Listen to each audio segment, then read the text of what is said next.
सिमडेगा में सफाई कर्मियों ने की हड़ताल। वेतन की मांग को लेकर की गई हड़ताल। विभाग पर झूठा आश्वासन देने का लगाया आरोप। जामताड़ा में एसपी अनिमेश नथानी के आदेश पर निकाला गया फ्लैग मार्च। संवेदनशील क्षेत्रों में निकाला गया फ्लैग मार्च। नालंदा के कंस्ट्रक्शन कंपनी में तोड़फोड़ की वीडियो हुई वायरल। मजदूर की मौत के बाद परिजनों ने किया था हंगामा। जमशेदपुर के धालभूमगढ़ में मनरेगा घोटाले का मामला। सिंचाई नाला बिना बनाए ही 3.62 लाख रुपए की निकासी। और पाकुड़ में परिवहन पदाधिकारी ने चलाया छापेमारी अभियान। एमवीआई ने गाड़ियों को रोककर की कागजातों की मांग।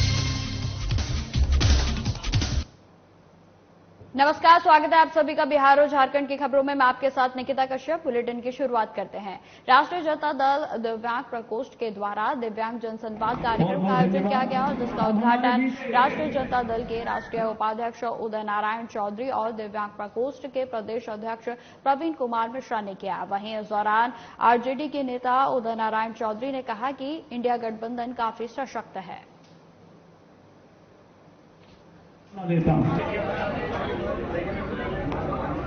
लालू जी ने कहा था ना, चक डोले चक बम्बा डोले, खैरा पीपल कभी न डोले। तो अब नीतीश कुमार, लालू जी, तेजस्वी यादव ये सांप्रदायिक ताकतों को हटाने के लिए देश से, कट्टरपंथियों को देश से समाप्त करने के लिए इन लोगों का जो इंडिया गठबंधन बना है वो इतना सशक्त है कि अब कोई ताकत इनको हिला नहीं सकती।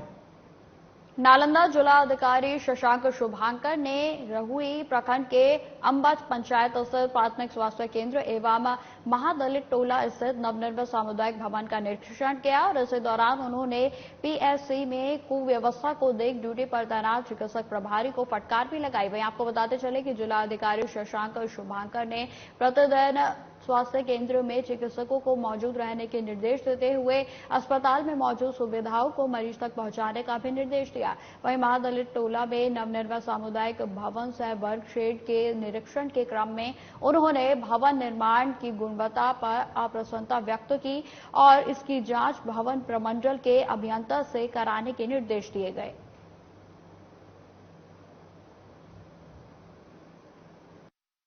यह है डॉक्टर साहब को रेगुलर यहाँ पर रहने के लिए और पेशेंट्स को यहाँ पर आयुष्मान कार्ड बनाने के लिए भी कैंप लगाने के लिए और डॉक्टर साहब को रह के आवासन भी यही करने के लिए और सभी फैसिलिटीज ठीक से प्रोवाइड करने के लिए दिया गया। सर, इतना बड़ा कैंपस है लेकिन बहुत सारा जो कमियां पाई गई है सर निरीक्षण के दौरान, उसी के लिए हम लोग इंस्ट्रक्शन दिए हैं, उसको हम लोग दूर कराएंगे जो कमी पाई गई। अतिरिक्त प्राथमिक स्वास्थ्य केंद्र जो अंबा गांव में है उसका निरीक्षण किए।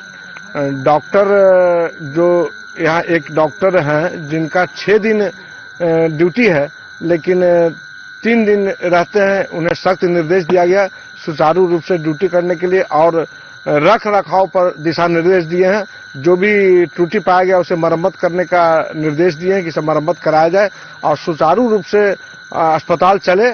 उसके बाद जिलाधिकारी महोदय द्वारा कहा गया कि आयुष्मान कार्ड जो बनना है उसके लिए यहाँ भरपूर जगह है। सिमडेगा में वेतन की मांग को लेकर नगर परिषद के सफाई कर्मियों ने नगर परिषद के पास 1 दिवसीय सामूहिक हड़ताल की। वहीं आपको बता दें कि इस संबंध में सफाई कर्मी जितवा नायक ने कहा कि 7 तारीख होने के बावजूद अभी तक सितंबर महीने का भुगतान नहीं किया गया है और जिसके कारण परिवार चलाना बेहद ही मुश्किल हो रहा है। विभाग की तरफ से आश्वासन दिया गया था कि प्रत्येक महीने के 2 तारीख को भुगतान कर दिया जाएगा। वहीं नगर परिषद के कार्यपालक पदाधिकारी सुमित कुमार महतो ने कहा कि कुछ परेशानी की वजह से भुगतान में विलंब हो रहा है, जल्द ही सभी का भुगतान कर दिया जाएगा। जो डीएम साहब बोला है कि 2 तारीख का पैसा चल जाए, लेकिन छुट्टी के वास्ते 15 क्या कहते हैं गांधी जयंती था, हम लोग रुक गए। 2 तारीख को कुछ नहीं बोले, 3 तारीख को भी कुछ नहीं बोले, 4 तारीख को भी कुछ नहीं बोले। हम लोग पैसा चढ़ा रहा होगा बोले। फिर 5वां 6ठा तारीख कल आया तो हम लोग बोले कि पैसा सर हम लोग क्यों नहीं चढ़ा रहे हैं, तो वही बोला कि आज चढ़ जाएगा, पूरा कुल टोटल पैसा चढ़ जाएगा। तो उसमें भी सर लिए थे, कार्यपालक सर बीमा लिए थे कि तुम लोग का पैसा आज मतलब शाम तक पूरा क्लियर हो जाएगा, चढ़ जाएगा। लेकिन आज तक किसी का पैसा नहीं चढ़ा है सर। 3 आदमी एक ग्रुप में, 4 ग्रुप में एक आदमी का पैसा चढ़ा है। क्योंकि अभी नगर परिषद के द्वारा जितने भी सहायक मित्रों का पेमेंट का इस मंथ का रनिंग का इशूज है, वो एक्चुअली उन लोग के कुछ लोगों के खातों में पेमेंट चला गया है और कुछ लोगों का आने के प्रोसेस में है, तो उनका थोड़ा देरी हो रही है। उन्हीं को लेकर हड़ताल चल रहा है। तो जो एजेंसी के तहत इन लोग काम कर रहे हैं, उनसे कांटेक्ट किया गया तो उन्होंने बताया कि बैंक से कुछ प्रोसेस होने में दिक्कतें आ रही हैं, जिनसे अभी बात बैंक मैनेजर से 11 सूत्रीय मांगों को लेकर गांधी जयंती के दिन चंपारण से शुभारंभ हुआ न्याय यात्रा के समस्तीपुर पहुंचने पर समस्तीपुर जिला पंच सरपंच संघ के द्वारा इसका भव्य स्वागत किया गया। संघ के जिला अध्यक्ष महेश राय ने प्रदेश अध्यक्ष आमोद कुमार निराला और अन्य आगत अतिथियों का स्वागत माला, पाग, चादर और बुके देकर स्वागत किया गया। वहीं आपको बताते चले कि जितवारपुर प्रखंड मुख्यालय स्थित पंचायत समिति परिसर में आयोजित संकल्प सभा को संबोधित करते हुए पंच सरपंच संघ के प्रदेश अध्यक्ष आमोद कुमार निराला ने कहा कि राज्य की 80% आबादी ग्रामीण क्षेत्रों में प्रत्यक्ष और परोक्ष रूप से निवास करती है और उनके ही मतों से पंच और सरपंच जीत कर आते हैं। गांव समाज में आदिकाल से पंच सरपंच पंच परमेश्वर के रूप में सम्मानित हैं और उसके बाद भी सरकार हमारी मांगों पर ध्यान नहीं दे रही है। सरकार के द्वारा पंच सरपंच के अधिकारों में कटौती की जा रही है, सुविधाएं भी नहीं दी जा रही हैं। मानदेय बढ़ाने की घोषणा और नोटिस तामीला करने के चौकीदार की व्यवस्था में छलावा साबित हुई। वहीं आपको बताते चले कि न्याय सचिव व न्याय मित्र का पद वर्षों से रिक्त है। सरकार पंच और सरपंचों के साथ सौतेला व्यवहार कर रही है। ग्राम कचहरी को सर्व सुविधा संपन्न करने की बजाय पंगु बनाया जा रहा है। और उन्होंने कहा कि न्याय यात्रा दिसंबर में पटना के गांधी मैदान पहुंचने पर विशाल सभा आयोजित कर बिहार के पंच तथा सरपंच सामूहिक इस्तीफा देंगे और अपने संबोधन के क्रम में विभूतिपुर विधायक अजय कुमार ने कहा कि पंच सरपंच संघ के द्वारा उनकी 11 सूत्रीय मांगों को ज्ञापन आज प्राप्त हुआ है और पटना जाकर विभागीय मंत्री से मिलकर इस और अपेक्षित व न्यायोचित पहल करने का आग्रह करूंगा। सबों के यहाँ माननीय सर्वोच्च न्यायालय कौन कौन सा है? न्यायालय है, एक न्यायालय है अनुमंडल न्यायालय, दूसरा न्यायालय है व्यवहार न्यायालय जिसको सिविल कोर्ट बोलते हैं, तीसरा न्यायालय है उच्च न्यायालय जिसको हाई कोर्ट बोलते हैं, चौथा न्यायालय है सर्वोच्च न्यायालय जिसे सुप्रीम कोर्ट बोलते हैं जो दिल्ली में है। और इस तमाम न्यायालयों के ऊपर एक महामहिम होते हैं, महामहिम राष्ट्रपति महोदय जिनको जीवन दान देने का भी अधिकार है, वह भी एक न्यायालय है। और आपको पता है इन तमाम न्यायालयों से बड़ा। खबरें लगातार जारी रहेंगी, फिलहाल रुकते छोटे से ब्रेक के लिए।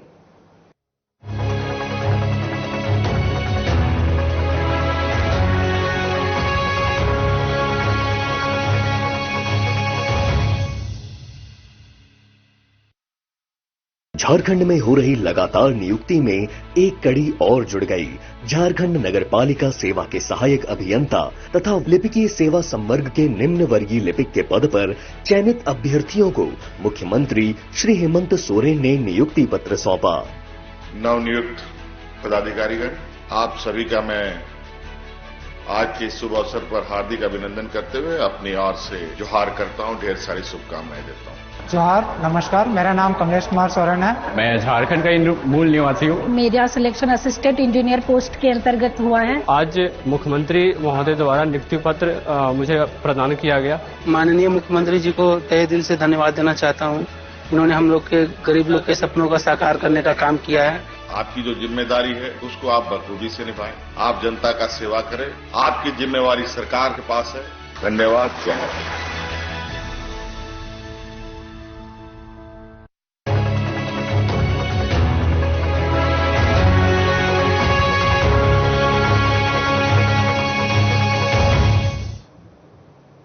ब्रेक के बाद स्वागत है आपका। बढ़ते हैं खबरों की ओर। खबर समस्तीपुर से है, जहां इन दिनों डेंगू कहर बरपा रहा है। आपको बता दें कि डेंगू के बढ़ते मरीजों की तादाद को देखते हुए स्वास्थ्य विभाग अलर्ट मोड पर है। स्वास्थ्य विभाग डेंगू मरीजों के लिए जांच से लेकर दवा और इलाज की समुचित व्यवस्था का दावा कर रही है। वहीं आपको बताते चले कि जिले में डेंगू मरीजों की संख्या अब तक 70 के आसपास है। और वहीं स्वास्थ्य विभाग के अधिकारियों ने बताया कि पीएचसी से लेकर अनुमंडलीय अस्पताल में एंटीजन किट उपलब्ध है। एंटीजन टेस्ट पॉजिटिव आने पर उसे कंफर्म करने के लिए ब्लड सैंपल अस्पताल भेजा जाता है और जहां एलिजा NS1 किए जाते हैं। और उसको लेकर कुछ दिनों पहले 288 एलिजा टेस्ट किट मंगवाए गए थे, लेकिन वो किट एलिजा टेस्ट मशीन में काम नहीं कर रहा है और जिस कारण वहां पिछले 3 दिनों से डेंगू का टेस्ट भी नहीं हो पा रहा है। वहीं आपको बताते चलें कि सदर अस्पताल में रोजाना 15 से 20 मरीज एलिजा टेस्ट के लिए पहुंचते हैं और ऐसे में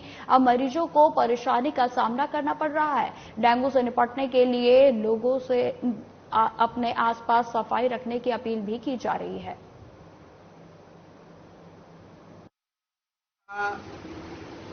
एंटीजन टेस्ट करने के लिए सभी पीएचसी में एंटीजन किट है, उसे जो है एंटीजन टेस्ट किया जा रहा है।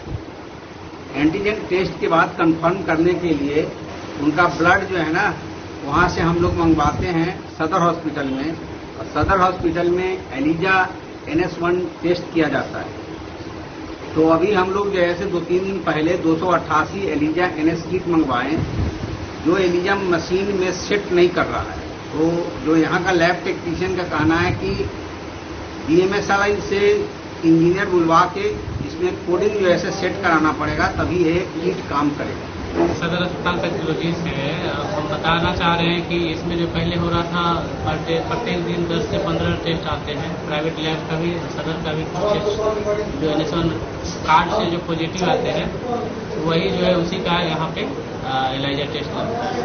तो वो 10 से 15 ही संख्या में है। अभी यही 2-3 दिन से नहीं हो पा रहा।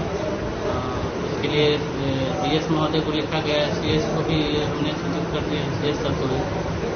वो लोग अपना VC वगैरह हुआ है, उसमें अपना बात किए हैं। तो जांच मतलब उससे क्या दिक्कत क्या आ रही है उससे किट को लेकर? दिक्कत यही है कि पहले जो है ना गवर्नमेंट सप्लाई का था एलिजा का, अब जो है प्राइवेट कंपनी से खरीद करके उसको सप्लाई कर दिया। कैमूर जिले में जीवित पुत्रिका पर्व को लेकर महिलाओं में खासा उत्साह दिखाई दे रहा है। वहीं आपको बताते चले कि महिलाओं ने बड़े ही धूमधाम से इस पर्व को मनाया। वहीं आपको बता दें कि अपनी संतान की दीर्घायु की कामना को लेकर महिलाओं ने निर्जला व्रत भी रखा। कर्मनाशा के शिव मंदिर में श्रद्धालुओं की भारी भीड़ भी देखी गई और साथ ही महिलाओं ने मंदिर प्रांगण में जितवान बाबा की विधिवत पूजा अर्चना कर कथा भी सुनी। बताते चले कि जीवित पुत्रिका पर्व पर मां अपने संतान की दीर्घायु और सुख शांति के लिए व्रत रखती हैं। आज हम माताओं का सबसे बड़ा पर्व है जीवित पुत्रिका व्रत, जिसे हम लोग 24 घंटा करते हैं। लेकिन इस बार ये 24 घंटे से हो सकता है 30 घंटे का भी पर्व हो। 2 दिन का ये हम लोग का महापर्व है, जिसे हम लोग श्रद्धापूर्वक करते हैं, कथा सुनते हैं। जितनी भी श्रद्धापूर्वक हम लोग यहाँ पे सब लोग माताएं इकट्ठी होती हैं और सभी माताएं अपने श्रद्धा भक्ति से पूजन व्रत करती हैं, स्नान करती हैं। तो ये किस लिए व्रत किया जाता है, किसके लिए जो है? ये पुत्रों की दीर्घायु के लिए व्रत किया जाता है। व्रत के प्रभाव से दीर्घायु होते हैं। शंकर जी का स्थान है मंदिर, और यहाँ पर जो है दीर्घायु पुत्रों के लिए माताएं जो है आज जीवित पुत्रिका व्रत की कथा सुनती हैं, ब्राह्मण कथा सुनाते हैं, दान दक्षिणा लेते हैं और पूरा महिलाएं जुटी हुई हैं यहाँ पर। ये कितने दिनों का व्रत रहता है? ये 24 घंटा का व्रत रहा है, निराहार बिना अन्न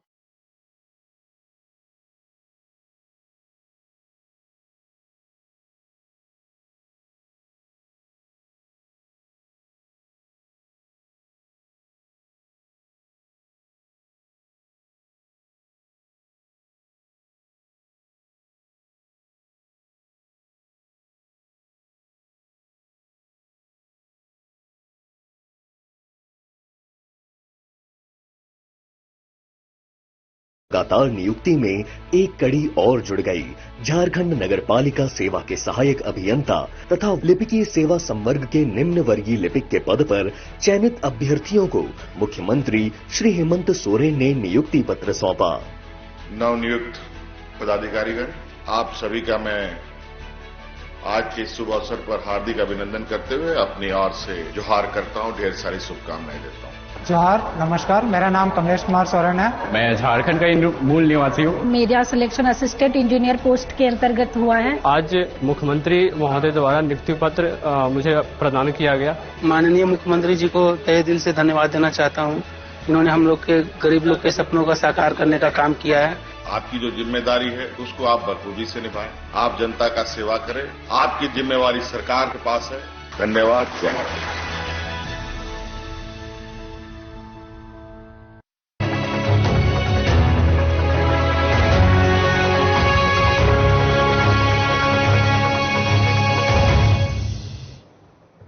ब्रेक के बाद स्वागत है आपका। बढ़ते हैं खबरों की ओर। खबर सारण के मडूरा थाना क्षेत्र से है, जहां एक रिटायर्ड बैंक कर्मी चंद्र माधव सिंह के द्वारा अपनी ही जमीन में घर बनाने पर गांव के ही आपराधिक किस्म के लोगों के द्वारा रंगदारी की मांग की गई और रंगदारी नहीं देने पर हथियार के बल पर उन पर हमला किया गया। वहीं आपको बताते चले कि हमले के दौरान बैंक कर्मी के पास से 60,000 रुपए नगद और 2 लाख के सोने का 2 चैन लूटकर फरार हो गए। बैंक कर्मी ने इस मामले में नामजद आरोपी के नाम भी बताए हैं और साथ ही मडूरा थाने में आवेदन देकर कड़ी कार्रवाई करने की मांग की गई। वहीं अपने ऊपर हमला होने से बैंक कर्मी चंद्र माधव सिंह सहित उसका परिवार काफी डरा हुआ है। खाना खा के 9-10 बजे अपने घर के बगल में सोए हुए थे। तो हमारे परिवार हैं संतोष सिंह, अखिलेश सिंह और ओम प्रकाश सिंह। मेरे पास गए और बोले कि हमको 10 लाख रुपया तुमको देना पड़ेगा। हम बोले क्या चीज का, तुमको क्या चीज का पैसा देना पड़ेगा? तो यहाँ जो घर बनाता है उसको हम रंगदारी देना पड़ता है। और एक के हाथ में नलकटुआ था, दूसरे के हाथ में भी नलकटुआ था और अखिलेश सिंह के हाथ में रिवॉल्वर था। तो संतोष सिंह का किए कि हमारे पर आके और मेरे अथी पर नलकटुआ सटा दिए पीछे। कल हम लोग जोर जार के गए और शाम के 5:30 बजे यहाँ से गए। उसके बाद में सुबह हम लोग आए हैं तो देखे कि दीवार सब टूटा हुआ है। दीवार टूटा हुआ था। फिर मालिक को हम फोन किए तो मालिक भी को बताया कि हाँ दीवार तोड़ा गया है।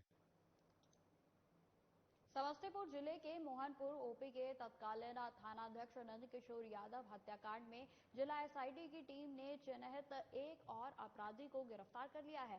बताया जा रहा है कि आरोपी पटना के दीघा में छुपा हुआ था और गिरफ्तार आरोपी की पहचान नालंदा जिला के रहने वाले उमेश प्रसाद उर्फ हड्डी गोप के पुत्र अमित गोप के रूप में हुई है। वहीं आपको बता दें कि एसआईटी की टीम ने इससे पहले 6 अपराधियों को गिरफ्तार कर जेल भेज दिया था और गिरफ्तारी की पुष्टि दल सिंह सराय के अनुमंडल पुलिस पदाधिकारी मोहम्मद नजीब अख्तर ने की है। वहीं आपको बताते चले कि 15 अगस्त की सुबह अजियारपुर थाने में शाहबाजपुर गांव के पास पशु तस्कर में छापेमारी के दौरान मोहनपुर ओपी के थानाध्यक्ष नंद किशोर यादव को गोली मार दी थी और बाद में उपचार के दौरान पटना में उनकी मौत हो गई थी।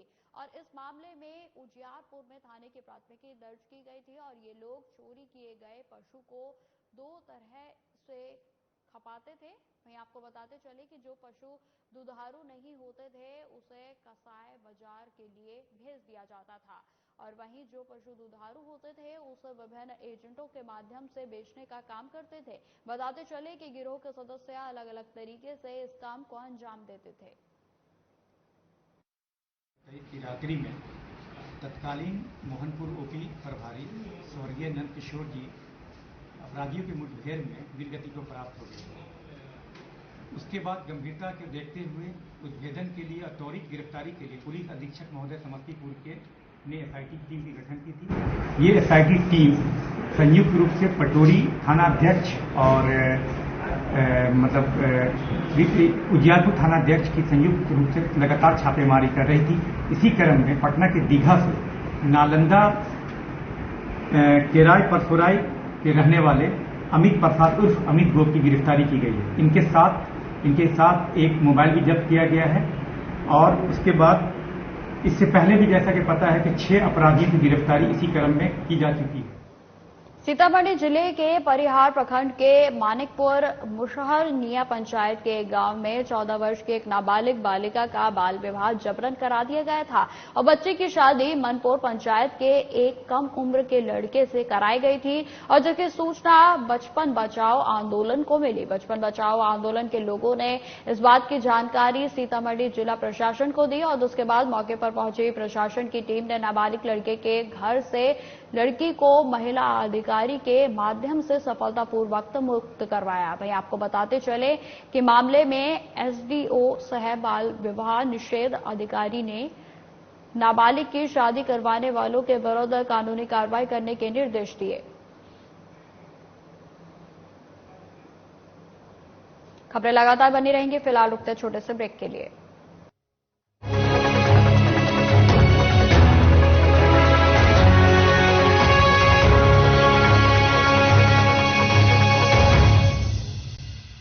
झारखंड में हो रही लगातार नियुक्ति में एक कड़ी और जुड़ गई।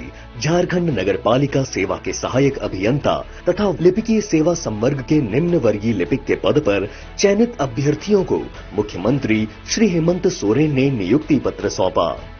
नवनियुक्त पदाधिकारीगण, आप सभी का मैं आज के शुभ अवसर पर हार्दिक अभिनंदन करते हुए अपनी ओर से जोहार करता हूं, ढेर सारी शुभकामनाएं देता हूं। जोहार, नमस्कार। मेरा नाम कमलेश कुमार सोरेन है। मैं झारखंड का मूल निवासी हूँ। मेरा सिलेक्शन असिस्टेंट इंजीनियर पोस्ट के अंतर्गत हुआ है। आज मुख्यमंत्री महोदय द्वारा नियुक्ति पत्र मुझे प्रदान किया गया। माननीय मुख्यमंत्री जी को तहे दिल से धन्यवाद देना चाहता हूँ।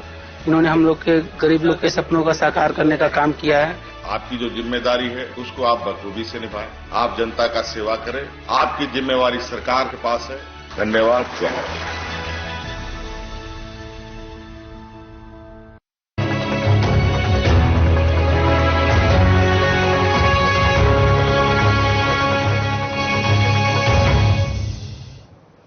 ब्रेक के बाद फिर से स्वागत है आपका। बढ़ते खबरों की ओर। जमशेदपुर के परशुडी थाना क्षेत्र अंतर्गत बाजार समिति में हुए सरसों तेल चोरी मामले का पुलिस ने खुलासा कर दिया है। इस मामले में पुलिस ने 3 लोगों को गिरफ्तार करते हुए चोरी हुए सामान को भी बरामद कर लिया है। आपको बताते चले कि 3 अक्टूबर को परशुडी थाना अंतर्गत बाजार समिति के पास एक गोदाम से लगभग 83,000 रुपए के हाथी मार्ग सरसों तेल की चोरी की गई थी और इस संबंध में जानकारी देते हुए परशुडी थाने के थाना प्रभारी राम कुमार ने बताया कि परशुडी निवासी राजा प्रसाद और सूरज यादव के साथ मिलकर चोरी की घटना को अंजाम दिया गया था और इसके पास से चोरी का सरसों का तेल भी बरामद कर लिया गया है।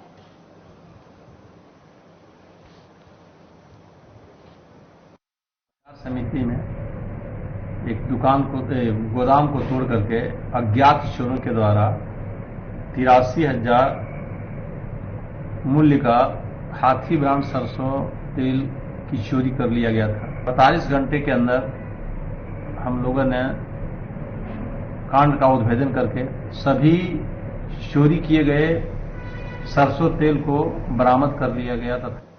जमशेदपुर में स्थित दलमा वाइल्ड लाइफ सेंचुरी में हथिनी रजनी का 14वां जन्मदिन धूमधाम से मनाया गया और इस मौके पर वन विभाग की टीम और स्कूली बच्चे भी मौजूद रहे। वहीं आपको बताते चले कि इस दौरान 20 पाउंड का केक भी काटा गया और इस संबंध में दलमा पश्चिम रेंजर दिनेश चंद्रा ने बताया कि जब हम अपने बच्चों का जन्मदिन मना सकते हैं तो वन्य प्राणियों का क्यों नहीं। उनका उद्देश्य लोगों के जंगली जानवरों के प्रति प्रेम की भावना को जगाना है। प्राणी दिवस है 2 से 8 के बीच में जो सारे विश्व में मनाया जाता है। इसमें इस साल हम लोग कुछ नयापन किए हैं। रजनी का बर्थडे के बारे में बताएंगे। हम लोग ये 14वां है, लेकिन हम लोग सरकार का जो आदेश था कि सरकारी स्कूलों को बच्चों को ले जाके वन्य प्राणी दिवस मनाने में सम्मिलित करना है। तो एक हम लोग इस साल कैंप मैंने साल में 3 को करना है। तो कैंप के तहत एक मिडिल स्कूल शंकु साई के बच्चे 30 बच्चे उनके 2 टीचर को लाए हैं कि दलमा का जो हम लोग जो माने वन्य प्राणी दिवस मना रहे हैं देश के प्रसिद्ध सिद्धपीठ स्थल रजप्पा स्थित मां छिन्नमस्तिका मंदिर में भैरवी नदी के तेज बहाव की चपेट में बिहार के 2 युवक आ गए। वहीं आपको बताते चले कि दामोदर भैरवी संगम स्थल के पास दोनों युवक बचते बचाते एक गड्ढे में किसी तरह चट्टान को पकड़ा और खड़े होकर जान बचाने की गुहार लगाने लगे। ये देख स्थानीय और मंदिर न्यास समिति के पुजारियों ने कड़ी मशक्कत के बाद दोनों युवकों को सकुशल नदी के तेज धार से बाहर निकाला।